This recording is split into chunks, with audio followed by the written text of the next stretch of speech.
Welcome back to The Quiet Drift. If you enjoy Willow's story, don't forget to subscribe to The Quiet Drift. You'll get a notification whenever a new episode is released. May 27th, 2026. The late afternoon light, soft and buttery, begins its slow descent into the cove, painting the water in shifting hues of gold and amber. You watch from the gentle rocking of the Myra's deck as the sun, still a generous presence above the western treeline, casts long, luminous fingers across the surface, transforming the ripples into a shimmering tapestry. Each tiny wave catches the light, holding it for a fleeting moment before releasing it back to the deep, creating a dance of liquid brilliance that mesmerizes the eye. The air, cool and fresh with the lingering scent of pine and the sharp tang of salt, carries the distant, rhythmic sigh of the ocean beyond the narrow channel. On the weathered foredeck, the golden light finds Chester, curled in a tight ball, his red-orange fur glowing like a banked fire. He is a study in perfect contentment, his white cravat patch a stark contrast against the deep warmth of his coat as he soaks up the last of the day's warmth. A faint twitch of his whiskers, a barely perceptible ripple through his fur, is the only sign of his awareness of the world beyond his sun-drenched haven. You notice the way the light picks out individual strands of his fur, creating a halo around his sleeping form, a small, vibrant star against the aged wood of the deck. The Myra herself seems to breathe with the light, her varnished teak gleaming with a renewed richness, the brass fittings catching the sun's rays and reflecting them in small, bright flashes. The gentle creak of the mooring lines against the dock pilings provides a soft, rhythmic counterpoint to the distant call of a gull, a sound that drifts in on the breeze, carrying with it a sense of vast, open spaces.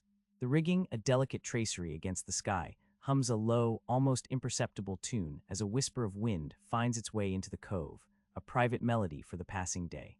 Beyond the Myra, on the rugged rocks that guard the mouth of the channel, a solitary cormorant stands like a sentinel, its dark silhouette stark against the sparkling water. It holds its wings spread wide, a ritual of drying that speaks of ancient instincts and patient waiting. You can almost feel the chill of the water clinging to its feathers, the slow warmth of the sun beginning to penetrate its dark plumage, a quiet testament to the enduring rhythms of this wild place. The scene unfolds with an unhurried grace, each element contributing to a sense of deep peace, a quiet assurance that all is well in this sheltered corner of the world. The light begins its slow, deliberate climb up the mast, first illuminating the intricate details of the masthead, then spreading its glow across the sails, still neatly furled and covered for the night. You watch as the shadows lengthen on the water, stretching from the dense, dark line of the forest that rings three sides of the cove. The old-growth trees, ancient sentinels with their deep green needles, now appear even more profound, their silent depths holding the secrets of countless seasons. A subtle coolness begins to seep from their shaded embrace, a gentle reminder that evening is approaching, bringing with it the promise of stars and the hushed whisper of the night. A delicate shimmer dances on the surface of the water just off the bow, where a school of small fish, barely more than silver flecks, rise and fall with an invisible current. They are a fleeting, living jewel, catching the golden light and scattering it in 1,000 tiny sparks before disappearing back into the deeper, cooler shades beneath. You find yourself leaning slightly against the weathered railing, drawn into the quiet ballet, a simple, perfect moment of natural grace. The air, though still holding the warmth of the day, carries a subtle shift, a hint of the dampness that often arrives with the coastal fog, though for now the sky remains clear, a canvas of deepening azure. The rhythmic slap of small waves against the Myra's wooden hull becomes more pronounced as the tide, imperceptibly, begins its slow turn. It is a comforting sound, a constant lullaby that has accompanied countless evenings aboard the Myra, a sound that has become as familiar and reassuring as your own heartbeat. You can feel the subtle vibration through the soles of your bare feet on the deck, a connection to the vast body of water that cradles your home. The wood itself, warmed by the sun, releases a faint, sweet scent, mingling with the salt and pine, a complex perfume of the boat and the land. You allow your gaze to drift toward the small, wooded island that sits like a silent guardian at the mouth of the cove, just before the channel opens to the sea. Its rugged shoreline, fringed with wind-sculpted trees, now wears a mantle of soft, deep shadow, even as the last rays of sun still kiss the very tops of its tallest pines. The island holds a quiet mystery for you, a place of wild beauty and untold stories. You remember the question that surfaced yesterday, the quiet thought of what the gulls must see from their vantage high above its rocky peaks. From up there, you imagine, the world must unfurl in a different way. Not just the blue expanse of the open sea, stretching endlessly to the horizon, but the intricate patterns of the currents, the hidden coves and secret beaches that dot the coastline, unseen from your gentle haven. Perhaps they see the distant shimmer of a fishing boat, a tiny speck against the vastness, or the faint, almost invisible trails of deer moving through the undergrowth on the mainland. The gulls, with their keen eyes and effortless flight, must hold a map of this coast in their minds, a living chart of its ever-changing moods and hidden contours. You close your eyes for a moment, letting the image take hold. Soaring on the wind, the cry of your kin carried on the updraft, the world spread out beneath you like a grand, intricate tapestry. The wind would be a constant companion, rushing past your feathers, carrying the scent of kelp and distant rain. Below, the water would be a shifting palette of blues and greens, revealing the darker patches where rock reefs lay submerged, the lighter shallows where sandbars whispered beneath the surface. You imagine the peculiar satisfaction of spotting a glint of silver, a flash of movement in the water, a promise of sustenance from the bounty of the sea. Opening your eyes, the cormorant on the rocks has shifted slightly, its wings still spread, but its head now turned, as if sensing the deepening quiet of the approaching evening. Its stillness is profound, a creature perfectly attuned to its environment, waiting for the precise moment to fold its wings and dive back into the water, a dark arrow seeking its prey. The air grows cooler still, and you can feel the subtle dampness begin to gather on the wooden surfaces, a fine, almost imperceptible dew. A faint, sweet scent drifts from the dock, where the lavender and rosemary in their clay pots bask in the last slanting light. The herbs, resilient and fragrant, offer a small, cultivated counterpoint to the wildness of the forest and the sea. You imagine Willow's hands, tending to them, brushing against the leaves, releasing their essential oils into the air. The image of her quiet care, her rootedness in this small, vibrant space, brings a gentle warmth. The light continues its slow retreat, withdrawing from the lower branches of the trees on the headland, leaving them in deep, velvet shadow. Only the very highest tips of the pines, those that reach toward the last vestiges of the sun, still hold a faint, golden glow like embers reluctant to fade. The silence of the cove deepens, punctuated only by the water's soft lapping and the distant, mournful cry of a loon, a sound that always carries a touch of wild melancholy. You notice a small, dark shape detach itself from the edge of the forest across the cove, moving with a deliberate, unhurried pace along the narrow strip of beach. It is too far to discern clearly, but its gait suggests a deer, perhaps heading down to the water's edge for a drink before settling into the deeper woods for the night. The presence of such wild creatures, moving freely and unthreatened, underscores the untouched nature of this place, its deep connection to the rhythms of the natural world. Chester stirs a slow, languid stretch that unfurls his entire body, his front paws reaching out, his claws briefly extending and retracting.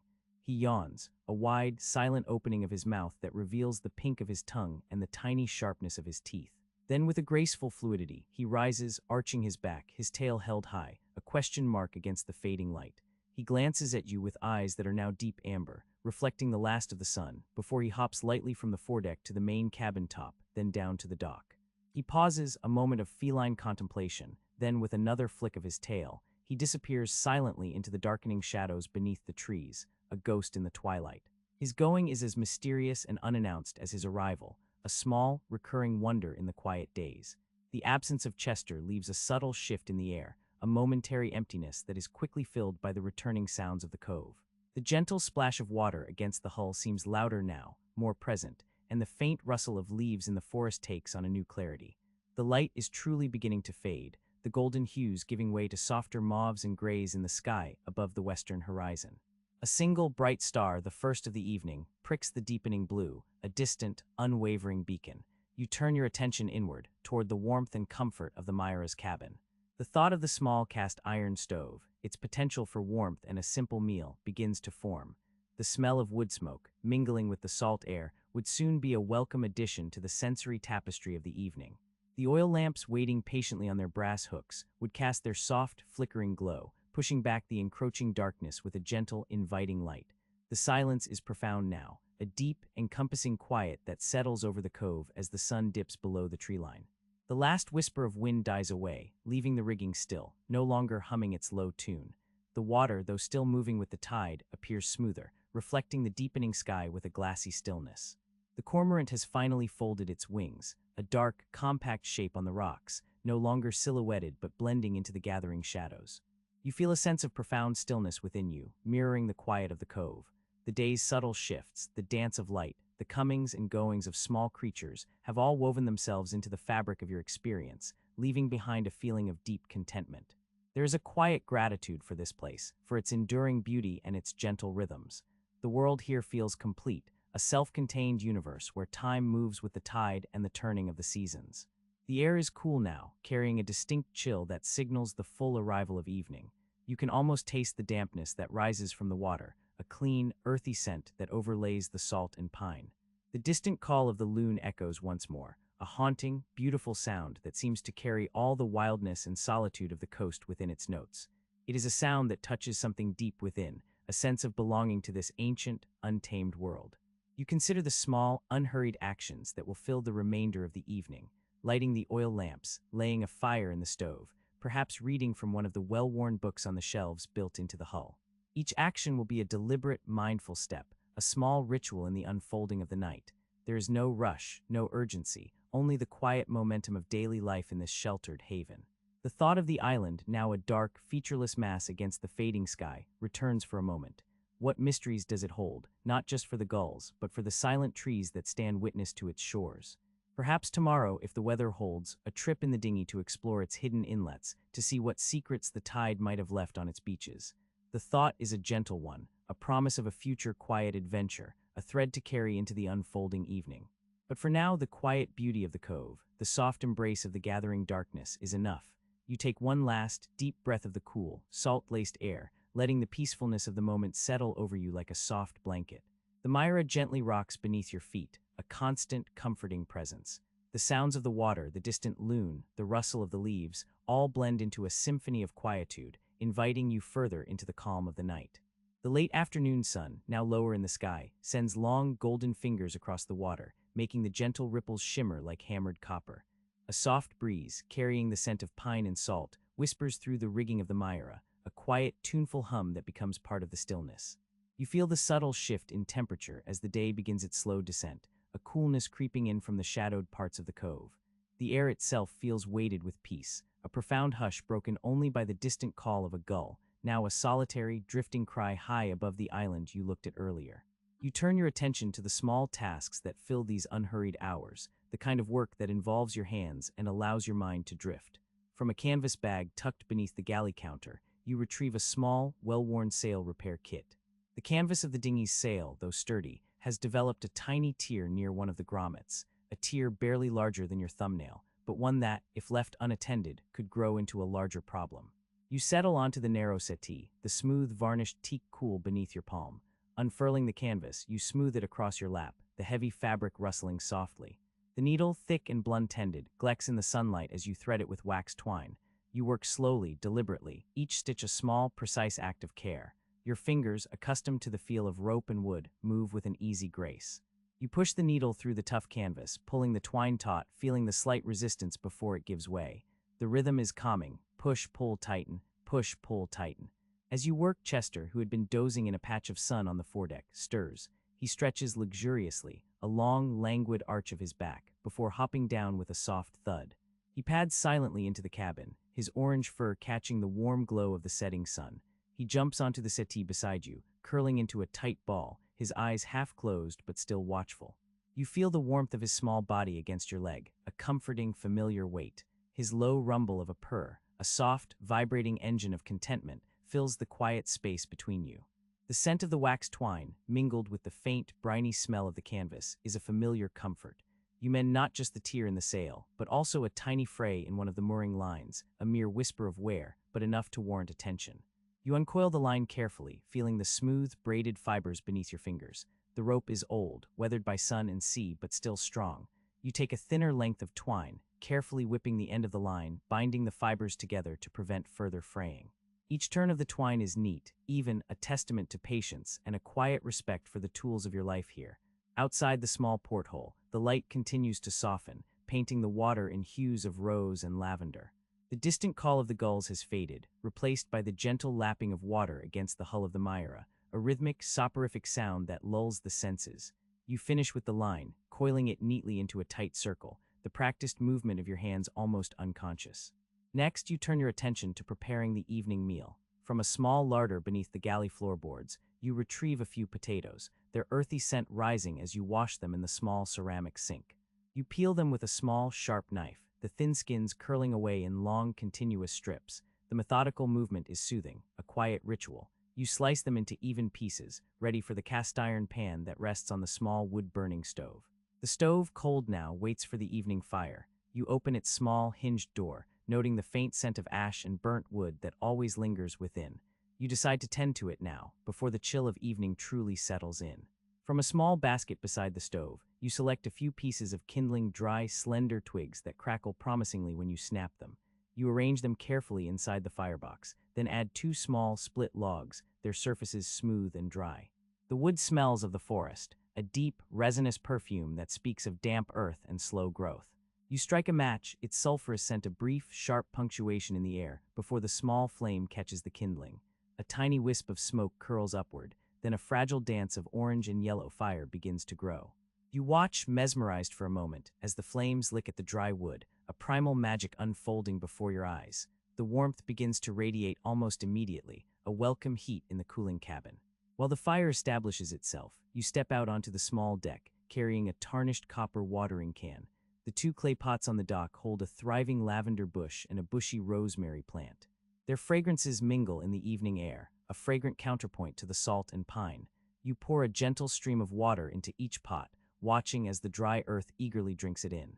The lavender's purple blossoms seem to deepen in color under the softening light, and the rosemary's needles glisten with moisture.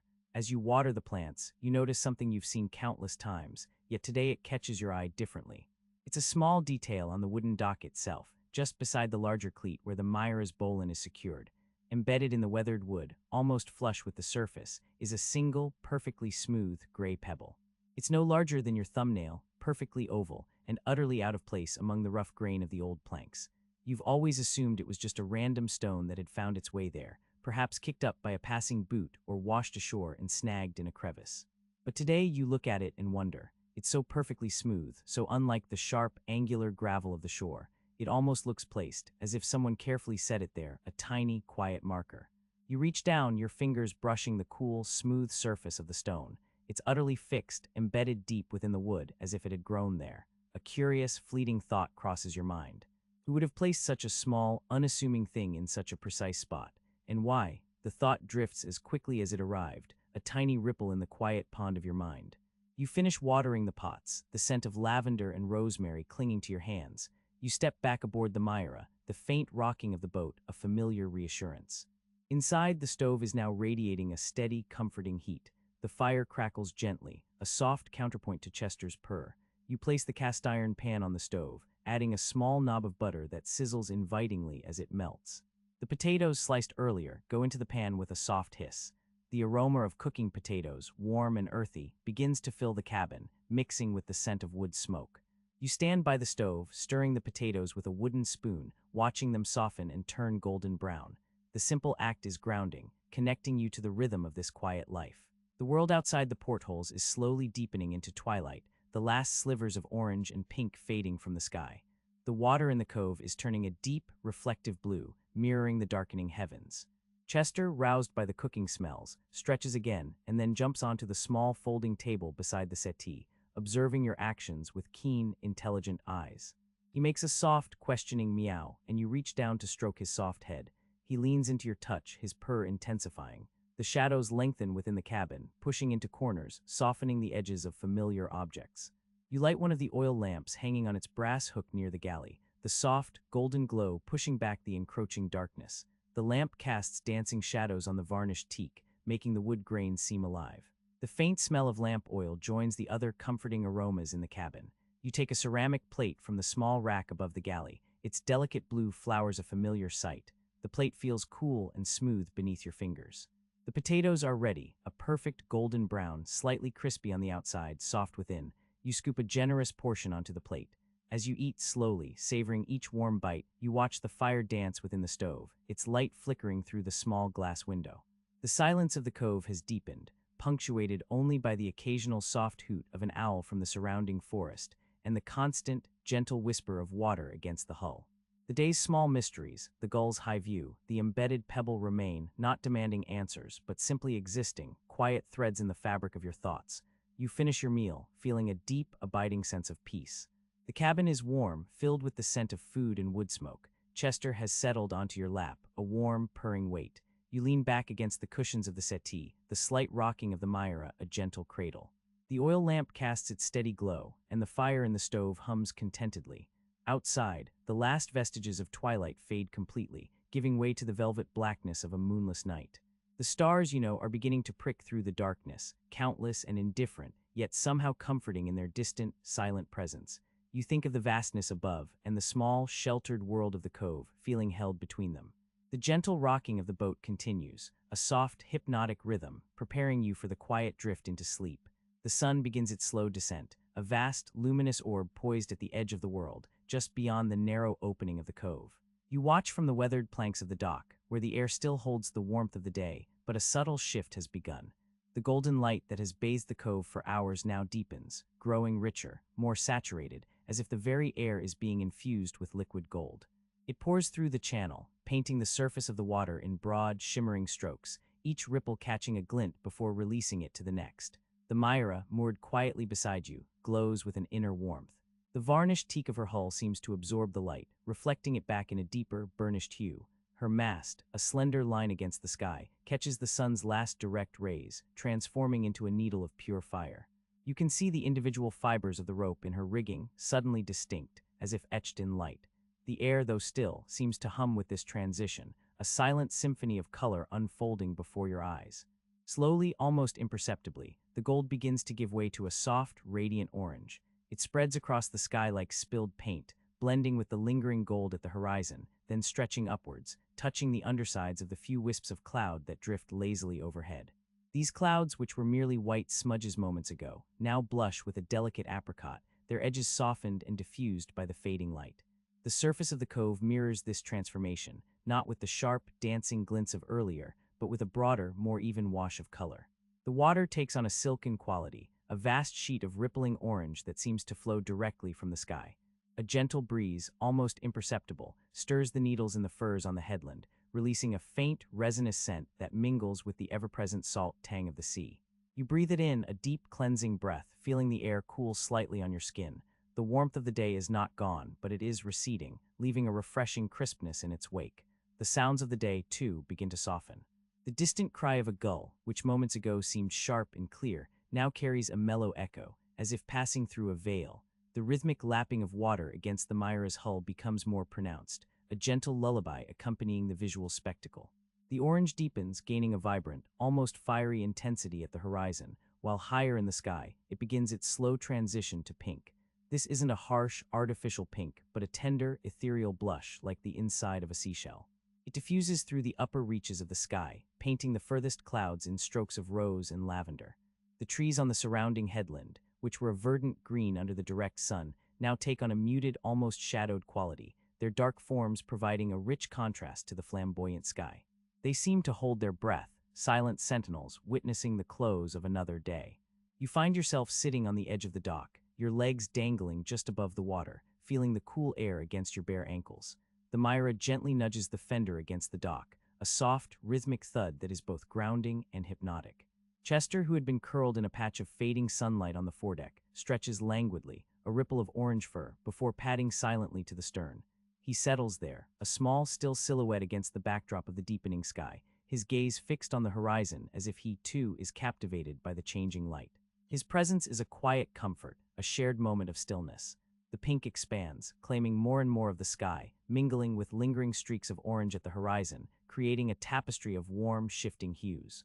The water below reflects this, transforming into a vast, undulating canvas of rose and gold, each ripple catching a different shade. You watch as a small school of fish, disturbed by some unseen movement, momentarily flashes silver just beneath the surface, a fleeting glimmer of life in the painted water. Then they are gone, leaving only the quiet shimmer. As the sun dips lower, touching the very lip of the ocean, the pink begins to deepen, to take on a violet cast, a rich, royal purple at its edges. The air grows noticeably cooler, and you pull your shawl a little tighter around your shoulders, savoring the crispness. The scent of pine from the forest, released by the dropping temperature, becomes more pronounced, a deep, earthy fragrance that grounds you in this place. The distant sound of a crow, a final, resonant caw, echoes across the cove, then fades into the growing silence. The last sliver of the sun vanishes below the horizon, leaving behind a breathtaking afterglow. The vibrant oranges and pinks at the horizon deepen into crimson and amethyst, bleeding upwards into the sky, where the soft pinks now yield to the first whispers of a deep, velvety blue. This blue is not the pale, washed-out blue of midday, but a profound, resonant color, a shade that feels ancient and infinite. It begins to creep in from the zenith, a soft, inky wash that slowly descends, pushing the last vestiges of the warm colors lower and lower towards the horizon. The Myra's hull, which moments ago was bathed in a warm glow, now takes on a more subdued character, her dark wood becoming richer, deeper, a silent shape against the evolving sky. The reflections on the water are no longer sharp and bright, but broad, soft swaths of color, blurring and merging as the light fades. The individual trees on the headland lose their distinctness, becoming a solid, dark mass against the ever-darkening sky, their outlines softened by the encroaching twilight. You look up, searching the deepening blue, and there it is, the first star, a tiny pinprick of pure, unwavering light almost directly overhead. It seems impossibly distant, yet wonderfully close, a small diamond in the vast, darkening expanse. Its appearance is a quiet marvel, a testament to the endless, unfolding rhythm of the world. It is a signal that day has truly given way to night, that the time for rest and reflection has begun. The blue deepens, swallowing the last lingering traces of pink and orange at the horizon. The sky is now a canvas of deep indigo, a color that seems to absorb all sound, all movement, leaving behind a profound sense of stillness. More stars begin to appear, faint at first, then growing brighter, scattering themselves across the vast dome of the heavens like scattered dust. Each one emerges slowly, shyly, as if waiting for the perfect moment to reveal itself. The air is now distinctly cool, carrying a dampness that hints at the coming fog, though tonight the sky is clear. The scent of the sea is stronger now, sharper, cleaner, as if the cooling air has intensified its essence. The rhythmic lapping of the water against the hull of the Myra sounds closer, more intimate, a soft breathing in the encroaching dark. You can almost feel the gentle current, the subtle pull and release of the tide, even from the dock. The transition to full dark is not sudden, but a gradual, gentle surrender. The indigo deepens further, becoming almost black at the zenith, while at the horizon, a faint, lingering band of deep violet still holds the memory of the sunset. The forest on the headland is now a solid, impenetrable wall of black, a silent guardian of the cove, its myriad leaves and branches dissolving into a single, uniform mass. The Myra, too, is now a dark silhouette, her mast a stark line against the starry sky, her small windows glowing faintly with the warm light of the oil lamp Willow has lit inside. You rise from the dock, a faint chill on your skin, and make your way towards the Myra. The planks feel cool beneath your feet, and the rope securing her bow line is stiff with the night air. The sounds of the night are different now. The gentle hoot of an owl from the forest, the soft rustle of unseen creatures in the undergrowth, the distant, mournful cry of a loon carrying across the stillness of the water. Each sound is distinct, yet woven into the overall tapestry of the quiet night. As you step aboard the Myra, the wooden deck creaks softly under your weight, a familiar, comforting sound. The air inside the cabin is warmer, smelling faintly of wood smoke and old books, a cozy refuge from the cool night. Chester, having finished his contemplation of the horizon, pads softly past you, his tail a languid question mark, and disappears into the cabin. The soft glow of the oil lamp inside spills out onto the deck, creating a small circle of warmth and light in the encroaching darkness. Outside, the world has narrowed. The cove is now a dark, still mirror reflecting the myriad stars above, each one a tiny, perfect diamond. The forest is a deep, impenetrable shadow, and the sea beyond the channel is an expanse of inky blackness, its presence felt more than seen. The temperature has settled into a cool, refreshing crispness, the air still and clear. The only sounds are the gentle murmur of the water, the whisper of the night air in the rigging, and the distant, unseen life of the forest. Full dark has arrived, wrapping the cove in its silent, velvet embrace. The last sliver of the sun dips below the horizon, pulling with it the vibrant hues of the sky, leaving behind a soft, deepening indigo. You watch as the world outside the Myra's small windows shifts, losing its sharp edges, becoming a study in charcoal and twilight blue. The gentle lap of water against the hull seems to grow louder now, a constant, hushed conversation with the shore. The cool breath of evening begins to drift across the deck, carrying with it the faint, sweet scent of pine needles and the bracing tang of salt from the open sea. You step down into the cabin, the familiar creak of the companionway ladder a soft accompaniment to your movement. The air inside is cooler than it was this afternoon, carrying the lingering scent of wood smoke from the small cast-iron stove. With practiced ease, your fingers find the cold glass of the oil lamp hanging from its brass hook near the galley. You lift the globe, its polished surface reflecting the last vestige of the fading light from the window, and with a small, smooth twist, the wick emerges. A strike of a wooden match, a brief flare of sulfur, and then the steady, comforting glow of the flame takes hold, blossoming into a warm, amber heart in the center of the cabin. The light spreads slowly, pushing back the encroaching shadows, transforming the small space. The varnished teak walls, which had been muted in dark moments before, now gleam with a rich, honeyed warmth. Each grain of the wood seems to come alive, catching and holding the light in 1,000 tiny facets. The brass fixtures, the hinges on the locker doors, the rim of the barometer, the small, ornate latches gleam like captured sunlight. The copper pots hanging above the tiny galley stove, burnished by countless meals and gentle polishings, reflect the lamp's glow with a deep, rosy sheen, throwing dancing highlights onto the dark wood around them. The cabin seems to settle around you, exhaling its own quiet sigh. The air takes on a different quality, softened and enclosed, a haven against the encroaching night. Shadows lengthen and shrink with the subtle sway of the boat, making the corners of the small cabin breathe with a slow, hypnotic rhythm. The bookshelves built into the hull, brimming with well-loved volumes, now appear as deep, inviting alcoves, their titles softened by the dim light, promising untold stories. Chester, who had been curled in a tight ball on the narrow sleeping berth in the bow, stirs at the sudden burst of light. He stretches languidly, a slow, unhurried unfurling of orange fur and white paws, before hopping down with a soft thud onto the worn rag rug by the stove. His emerald eyes, still half-lidded with sleep, catch the lamplight, glowing like embers in the dimness. He purrs, a low, rumbling vibration that seems to fill the small space, a counterpoint to the soft lapping of the water outside. You move to the galley, the compact space a familiar dance. The small ceramic dishes with their delicate blue flowers, stacked neatly in a custom-built rack, catch the lamplight, their patterns seeming to bloom in the warm glow. A kettle, already filled with fresh water from the rain barrel on the dock, is placed on the small cast-iron stove. Soon, the gentle hiss of warming water will join the other quiet sounds of the evening. Tonight, a simple meal. A slice of the dense, dark bread you baked this morning, still faintly redolent of yeast and hearth. A bowl of thick, nourishing lentil soup, simmering gently on the back burner of the stove since late afternoon, its aroma now weaving through the cabin, a comforting, earthy embrace. You ladle the soup into a ceramic bowl, the steam rising in delicate tendrils, catching the lamplight like fine smoke. As you sit at the small folding table, carefully balanced on its sturdy legs, you bow your head for a moment, a quiet prayer of gratitude for the warmth, the food, the shelter, and the profound peace of this place. The words are unspoken, a soft current of thought, a personal offering in the stillness of the cabin. The soup is warm and fortifying, each spoonful a small comfort. You eat slowly, savoring the flavors, the texture of the bread, the gentle heat spreading through you. Chester, having finished his own small portion of fish, now sits beside your feet, his purr a constant, reassuring presence, occasionally nudging your leg with his head, a silent request for a gentle scratch behind the ears.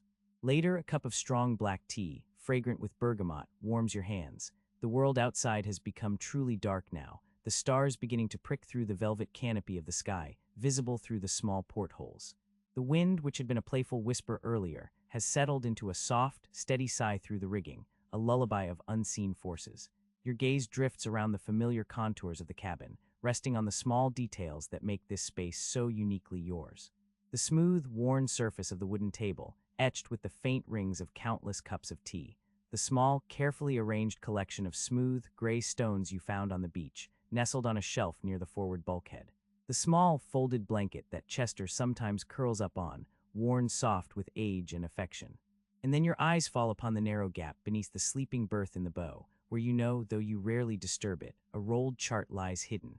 It's an old chart, the paper brittle and yellowed, with small, faded pencil crosses marked upon it. You have never unrolled it fully, never allowed yourself to trace the lines, to fully understand the story it tells. It was there when you found the Myra, along with the old tin of letters, and the faintly scratched name on the hull, names and places that are not yours, not the Myra's. Tonight, as the lamplight flickers and the Myra rocks gently, a memory surfaces, sparked by the sight of that hidden chart. It's not a memory of your own, but a fragment of a conversation you once overheard, long ago in another life, a life that feels as distant as a dream now. You remember an older man, his voice rough but kind, speaking of a long voyage.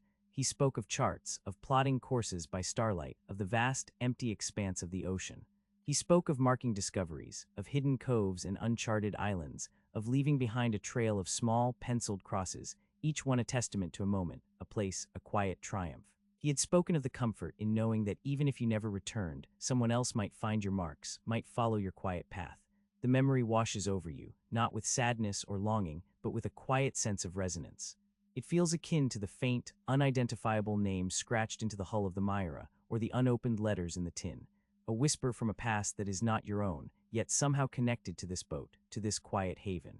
You wonder about the person who made those crosses on the chart beneath your berth. What were they searching for? What did they find? Were their discoveries as quiet and profound as the ones you make each day in this sheltered cove? The gulls you watched earlier, soaring high above the island, had seemed to possess a knowledge of the world that spanned horizons.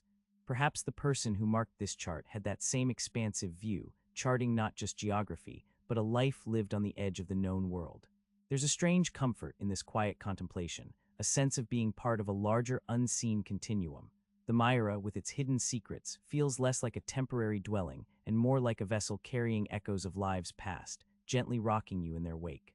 It's a feeling of belonging, not to a specific place, but to a lineage of quiet wanderers, of those who find solace in the rhythm of the waves and the silent language of the stars. The thought drifts as soft and ephemeral as the smoke from the stove. You finish your tea, the warmth lingering in your hands and your chest. The small discovery, this quiet connection to an unknown past, settles within you, a gentle curiosity that doesn't demand answers but simply invites reflection. It's a mystery that feels less like a puzzle to be solved and more like a gentle, unfolding story, one chapter at a time. The Myra, your quiet home, holds its secrets close, revealing them in whispers and glimmers, in the faint marks left behind by those who came before. You decide you will think about it again tomorrow, when the light is brighter, and the gulls are once more tracing their silent paths above the island. For now, the warmth of the cabin, the gentle sway of the boat, and the soft purr of Chester are enough. The soft glow of the oil lamp inside the cabin casts a warm, inviting rectangle onto the dark water beside the Myra. You watch as the light, fractured by the gentle sway of the boat, dances in a lazy, golden ripple, stretching and shrinking with each passing moment. The air, cooler now that the sun has fully set, carries the crisp scent of salt and damp earth, a familiar balm that settles over the cove. You hear the quiet symphony of the night beginning to unfold.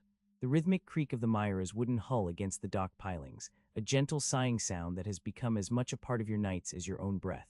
The water laps softly against the planks, a whisper, a hush, a steady, unbroken rhythm that speaks of ancient tides and timeless currents.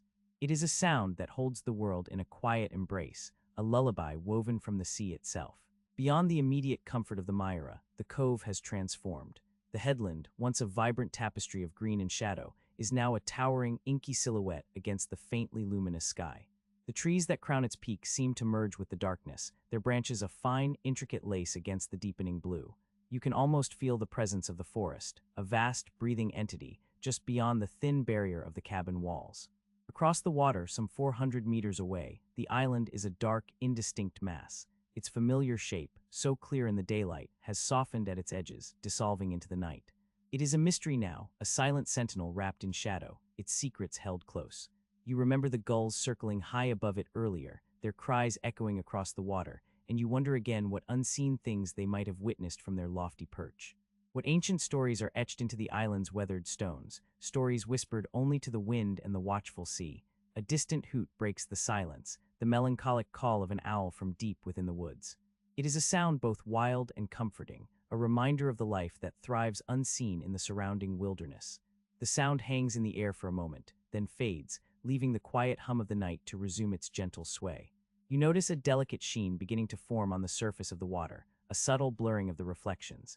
A faint, ethereal mist, the beginnings of a coastal fog, is slowly drifting in from the channel, a soft, translucent veil that promises to transform the cove into an even more secluded, dreamlike space by morning. It is a process you have witnessed countless times, this slow, deliberate descent of the fog, and each time it feels like the world is being gently tucked away for the night. The wind, which had been a playful whisper earlier, has settled into a steady, soft sigh. It rustles through the rigging of the Myra, a high, delicate hum that is almost musical, a gentle vibration that resonates through the boat's timbers. It is a sound that connects you to the vastness of the open sea, even here in the sheltered cove, a reminder of the journey the Myra has made, and perhaps the journeys yet to come. A soft bump against the hull, just near your berth, tells you Chester has returned. You hear the faint scratching of his claws as he hops onto the deck, a silent shadow moving across the foredeck. Soon you know he will appear in the cabin doorway, his eyes gleaming in the lamplight, ready to claim his spot at the foot of your berth, his quiet presence a warm weight in the darkness. You find yourself drawn to the cabin door, a quiet impulse to step out, to truly feel the night air on your skin. Pushing the wooden door open, you step onto the narrow deck, the cool, smooth planks beneath your bare feet a momentary surprise. The air is even fresher out here, imbued with a deeper, more profound sense of the sea. Above you, the stars are beginning to emerge, pinpricks of light in the vast, inky canvas of the sky. They are not yet numerous, but their presence is a quiet comfort, a reminder of the boundless universe beyond this small, sheltered cove. You crane your neck, watching as more and more appear, shyly at first, then with increasing confidence, until the sky is beginning to sparkle with their distant, ancient light. Their reflections, faint and shimmering, begin to appear on the water, dancing with the oil lamp's glow, creating a mosaic of light and shadow that feels deeply enchanting. You lean against the smooth, cool wood of the cabin, your gaze sweeping across the cove. It is here in these quiet moments that a profound sense of gratitude settles over you. It is not an effusive, boisterous feeling, but a deep, steady warmth that spreads through your chest. This life, this quiet existence, was a choice you made, a path you deliberately charted, and in the stillness of this night, you feel the rightness of it with every fiber of your being. There is a quiet wonder in simply being here, to be held by the gentle rocking of the Myra, to be cradled by the sounds of the night, to be surrounded by the ancient silence of the forest and the sea. It is a life stripped bare of the clamor and distractions of the world you once knew, a life that has taught you to listen more closely, to notice the subtle shifts of light and shadow, the delicate balance of nature. You think of the journey that brought you here, the long, solitary miles along the coast, the wind and waves your constant companions. You remember the moment you first rounded the channel and saw this cove, tucked away in secret, as if waiting just for you. There was an undeniable pull, a sense of belonging that resonated deep within you, a quiet whisper that said, asterisk here, and you listened. This place has become more than just a mooring for the Myra. It has become a sanctuary for your spirit. It has offered you a stillness you hadn't realized you were so desperately craving, a space to simply be asterisk, without expectation or demand. The gentle rhythm of the tides, the unwavering presence of the headland, the quiet wisdom of Walter, and the unpredictable companionship of Chester, all of it has woven itself into the fabric of your days, creating a tapestry of peace and simple beauty. A soft sigh escapes you, a release of any lingering tension, any forgotten worry. There is a deep contentment in this moment, a quiet joy that ripples through you like the reflections on the water. You feel held truly and completely by the gentle embrace of this world. It is a feeling of being precisely where you are meant to be, a profound sense of belonging that transcends words. You close your eyes for a moment, simply breathing in the cool, clean air, letting the sounds of the night wash over you. The distant hoot of the owl seems closer now, perhaps it has moved its perch. The gentle creak of the hull is a constant, reassuring presence. The faint, high whistle of the wind in the rigging carries a whisper of something ancient, something wild and free. When you open your eyes again, you notice that the stars have grown more numerous, a breathtaking scattering across the velvet darkness. They seem to shimmer with a deeper intensity now, as if acknowledging your quiet presence on the deck. The thin veil of fog has thickened slightly, softening the edges of the island even further, making it seem even more remote, more steeped in its own quiet mysteries. You think about the small tin of letters hidden beneath the berth, the names scratched into the hull near the waterline details that hint at other lives, other stories interwoven with the Myra's own. These are quiet threads, gently tugging at the edges of your curiosity, mysteries that are not urgent, but rather a soft, ongoing hum beneath the surface of your peaceful days. They are questions for another time, perhaps, questions that will reveal themselves in their own gentle rhythm, much like the changing tides and the slow, deliberate descent of the fog. For now, the quiet beauty of this night is enough. You step back into the warmth of the cabin, pulling the door closed behind you with a soft click. The lamplight feels even more intimate now, a small pool of gold against the encroaching darkness. Chester is already curled at the foot of your berth, a soft orange mound, his quiet purr a faint vibration that reaches you even from across the small cabin. You smile, a private, contented smile, and begin to prepare for sleep, knowing that the questions of tomorrow will greet you gently, just as the morning light will filter through the small portholes, bringing with it the promise of another quiet day in the cove. The last light of dusk, a lingering blush of rose and lavender, has faded beyond the channel, leaving the cove to the deepening indigo of the early night. You watch as the distant horizon line disappears into the seamless expanse of sky, the sea becoming a vast, dark mirror reflecting the nascent stars. A profound quiet settles over the water, broken only by the gentle lapping against the Myra's wooden hull and the soft, rhythmic sigh of the tide drawing back from the shore. Inside the cabin, the cast iron stove glows with a steady, comforting heat, casting dancing patterns of orange light through its small grate onto the varnished teak bulkheads. The air is warm and dry, fragrant with the lingering scent of cedar smoke and the faint, sweet perfume of the dried lavender from the pot on the dock. Chester, a warm weight of purring contentment, is curled on the small, folded blanket at the foot of your berth, his white cravat a soft contrast against his rich orange fur. His breathing is shallow and even, a tiny, rhythmic puff of air that you can just barely hear over the whispers of the cove. Occasionally, one of his paws twitches, perhaps chasing some phantom mouse in his dreams, or perhaps reaching for the moon. The oil lamp suspended from its brass hook above the small folding table casts a mellow, golden circle of light, illuminating the pages of the book you hold in your hands. It's a well-worn volume of old sea tailies, its spine softened with age, its pages brittle and fragrant with the scent of forgotten harbors and distant voyages. You don't read with any urgency, but rather let your eyes drift across the lines, absorbing the rhythm of the words, allowing the stories to unfold slowly in your mind's eye like sails catching a gentle breeze. Beyond the small porthole, a tapestry of stars begins to emerge, pricking the velvet darkness with diamond points of light. They seem impossibly close tonight, as if you could reach out and pluck them from the sky. You trace the familiar constellations with your gaze, remembering the names Walter taught you during a particularly clear night last winter. Cassiopeia, Draco, Ursa Major, all wheeling in their silent, ancient dance above the quiet cove. Each star seems to hold a secret, a story whispered across unimaginable distances, and you feel a profound sense of connection to something vast and eternal, a tiny boat held safe within the boundless embrace of the universe. You turn a page in your book, the whisper of paper a soft counterpoint to the ticking of the small brass clock on the bulkhead. The hero of this particular tale is a lone sailor, much like yourself, navigating uncharted waters with only his wits and the stars to guide him.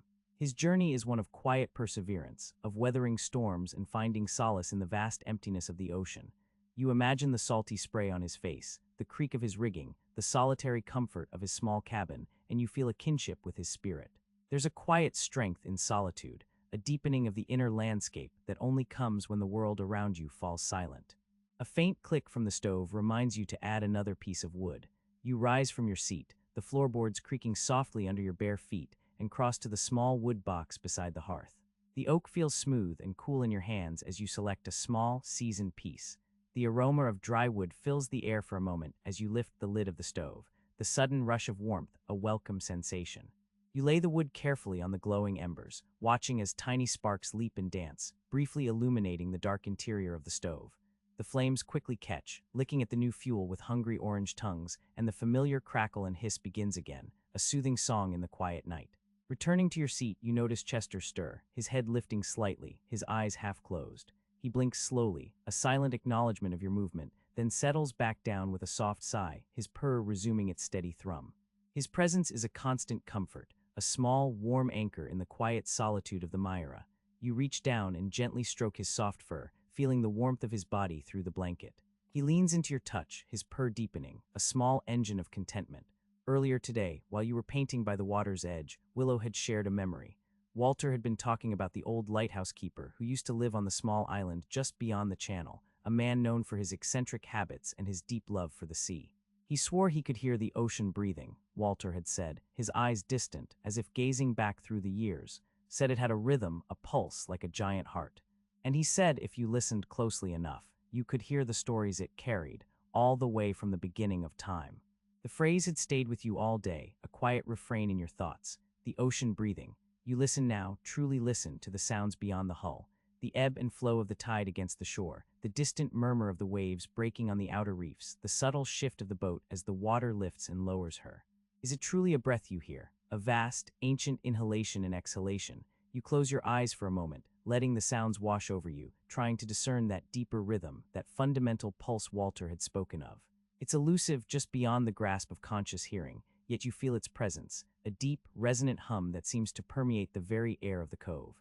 You open your eyes, your gaze drawn to the small, dark silhouette of the island beyond the channel. It stands like a sentinel, a silent guardian of the entrance to your sheltered haven. You've rowed to its shores many times, explored its rocky beaches, and walked its winding paths through the dense, wind-sculpted trees. You know its contours, its hidden coves, the secret places where the gulls nest. But tonight, in the profound darkness, it holds a different kind of mystery, a stillness that seems to hum with untold stories. Walter had also mentioned something else this morning, a casual remark about the island, spoken almost as an aside. He had been mending a fishing net by the dock, his weathered hands moving with practiced ease, when he looked up at the island and said, "Funny, isn't it? How some things just stay, even when everyone else moves on." He hadn't elaborated and you hadn't asked, but the words had lingered, a small, quiet question mark in the stillness of your day. What did he mean by "some things just stay"? Was he referring to the gulls who nested there year after year, or the ancient trees that clung to its rocky slopes, or something else entirely? A faint flicker of memory stirs within you, a half-forgotten image from one of your early visits to the island. You recall a small, almost imperceptible cairn of stones nestled among the roots of an old spruce tree, a deliberate arrangement that had seemed out of place, not quite natural. You hadn't thought much of it at the time, dismissing it as some natural formation or perhaps a marker left by a passing fisherman. But now, in the quiet contemplation of the night, Walter's words cast a different light on that small pile of stones. You wonder about the lighthouse keeper again, the one who heard the ocean breathe. Perhaps he built that cairn. Perhaps it was a silent testament to his own connection to the island, a small, enduring mark left behind. Or perhaps it was something older still, a trace of those, whoever was here before, that Walter sometimes alluded to.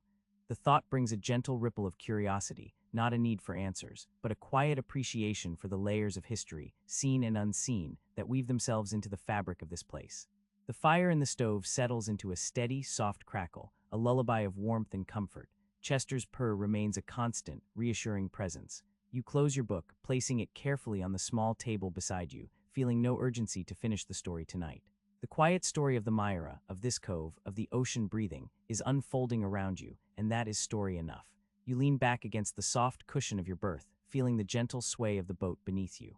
The rhythm of the water against the hull is hypnotic, a soft, insistent pulse that seems to draw you deeper into the quietude of the night. You look out the porthole again, watching the stars multiply, each one a distant sun, a silent witness to the quiet drift of time.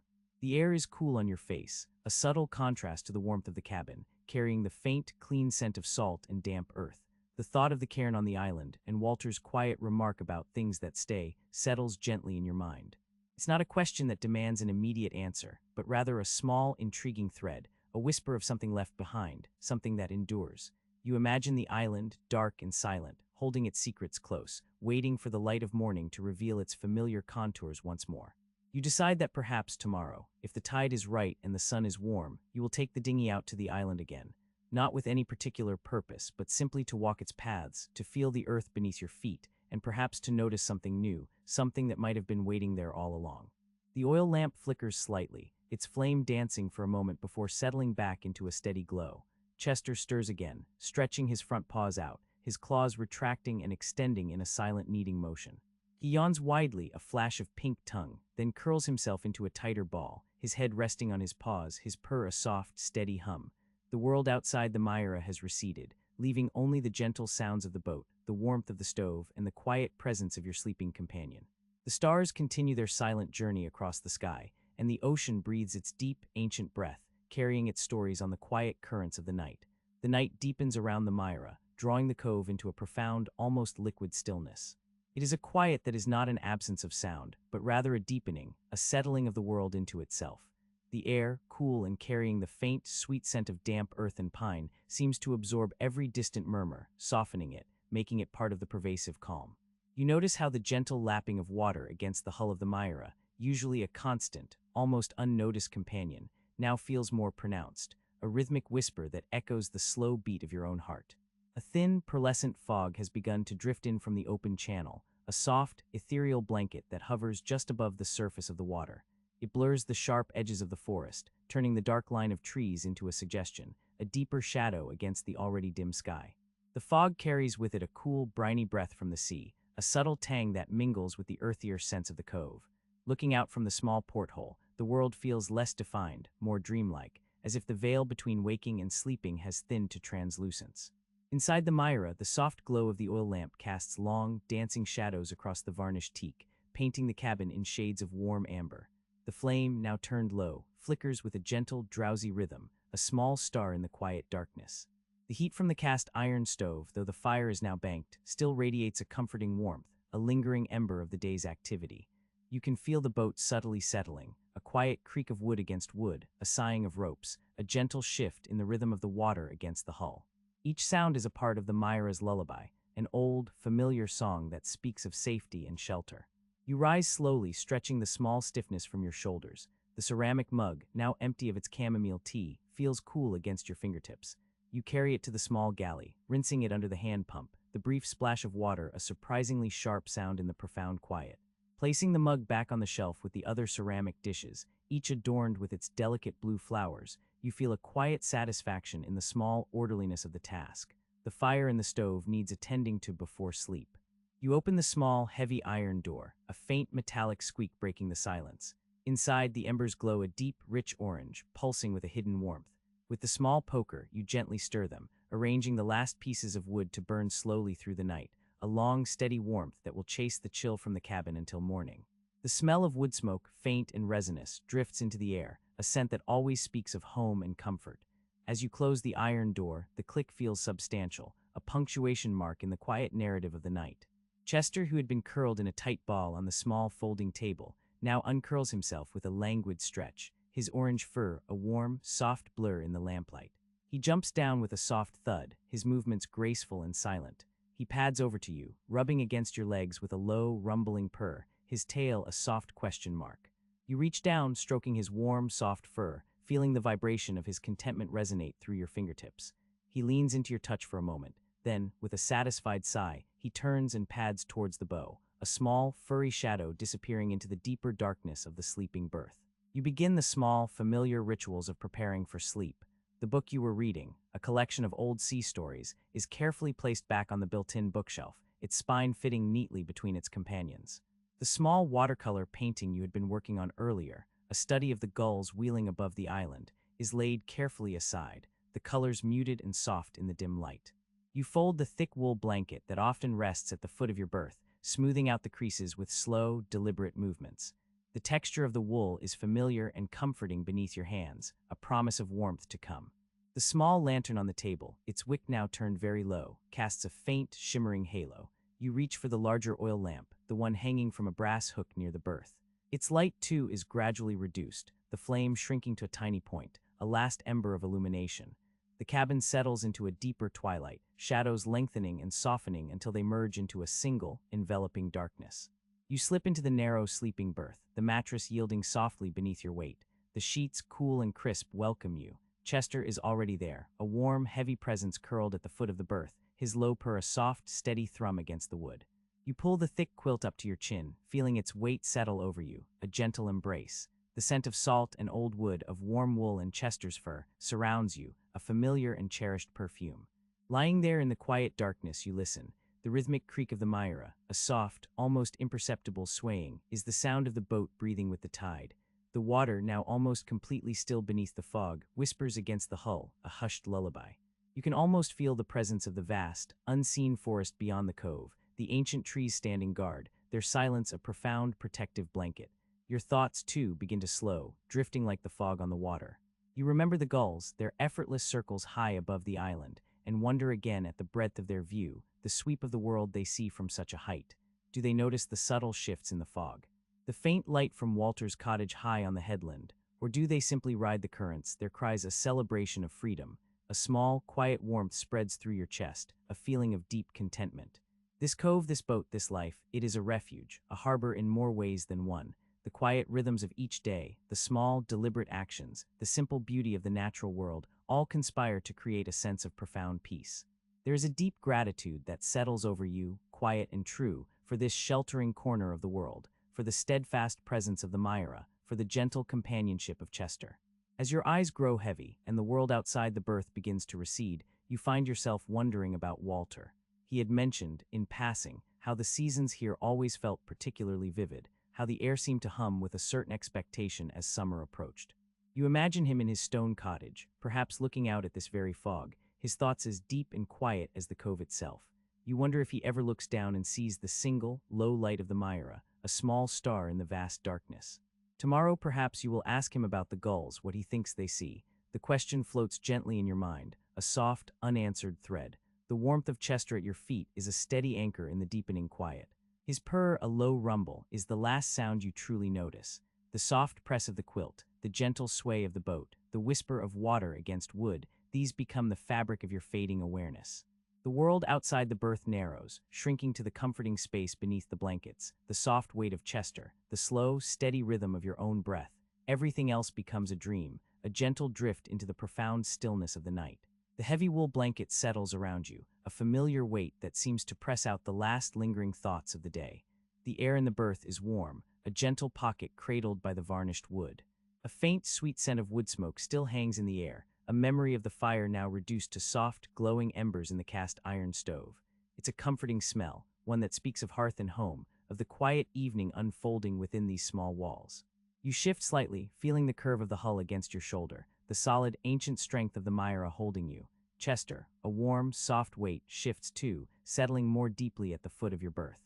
His purr begins, a low, rumbling motor that vibrates through the mattress, through your own bones, a sound so utterly content it seems to lull the very air. It's a rhythm, steady and unwavering, a pulse that deepens the quiet. Outside, the world has narrowed to the most essential sounds. The lapping of water against the hull is a whisper now, a soft asterisk shush shush asterisk that speaks of the tide's gentle breath. It's a sound that has accompanied you for years, a constant lullaby in this sheltered cove. Sometimes, in the deepest stillness, you can almost feel the water, a vast, unseen presence, cradling the boat, cradling you. The salt tang in the air is faint now, softened by the closing of the hatch, but it's still there, a ghost of the sea, a promise of open water. The oil lamp, turned low, casts a buttery glow, outlining the familiar shapes of the berth.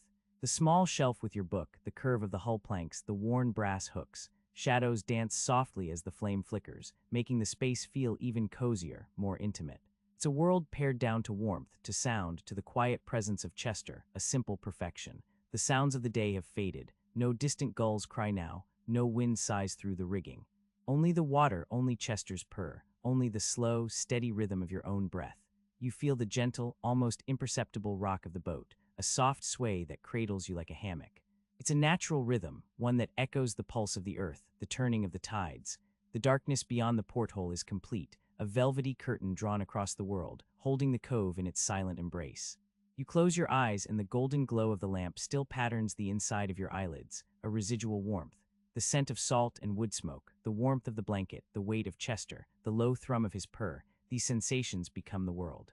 They are soft, they are slow, they are steady. The boat breathes with you. You breathe with the boat. The water whispers, whispers, whispers. Sleep comes like the tide, slowly, gradually, pulling the edges of your awareness out to sea. The small thoughts of the day begin to loosen their grip. The memory of the gulls soaring high above the island, tiny specks against the blue, their calls echoing down to the quiet water. What did they see from up there? What secrets did the wind carry to their keen ears? The question drifts, unburdened by the need for an answer. It simply floats, a wisp of thought, like a feather caught on a gentle current. The warmth spreads through you, from the tips of your toes where Chester rests, up through your legs, your torso, your shoulders. The world outside the berth is a distant echo now, a soft hum on the edge of hearing. The water asterisk shush shush asterisk shush shush asterisk. The purr, a soft, vibrating hum, a deep, contented drone. The breath in and out, a slow, steady tide. The day folds in on itself, like a well-loved book closing its covers. Each moment, each sight, each sound tucks itself away, ready to be rediscovered in the quiet hours of memory. The sunlight on the foredeck. The taste of warm tea, the smooth, cool stone on the forest path, the distant cry of a raven, the quiet wisdom in Walter's eyes. All these sensations, these experiences, settle into a soft landscape within you, a landscape of peace and contentment. You are held by the boat, by the cove, by the rhythm of the water, by the warmth of Chester, by the soft, encompassing darkness. You are safe, you are at peace. The small mysteries of the day, the gulls, the old name on the hull, the rolled chart under the berth, they are not burdens. They are soft threads, gently woven into the fabric of your quiet life here. The sound of the water against the hull becomes a part of your own heartbeat, a deep, resonant rhythm. The boat is an extension of you, and you of the boat, floating together on the dark, still water. The golden light of the lamp, even with your eyes closed, seems to linger, a warm afterglow. It's a feeling of being utterly anchored, yet gently adrift. The images begin to soften, to blur, as the world of waking recedes. The forest on the headland, a dark, protective embrace. The narrow channel opening to the unseen sea, a promise of endless horizons. The smooth, gray stones of the beach. The gentle dip of the oar in the still water as you row toward the island. These are not sharp images now, but impressions, soft and flowing, like watercolor paint dissolving into water. The air around you is still, yet alive with the subtle movements of the boat.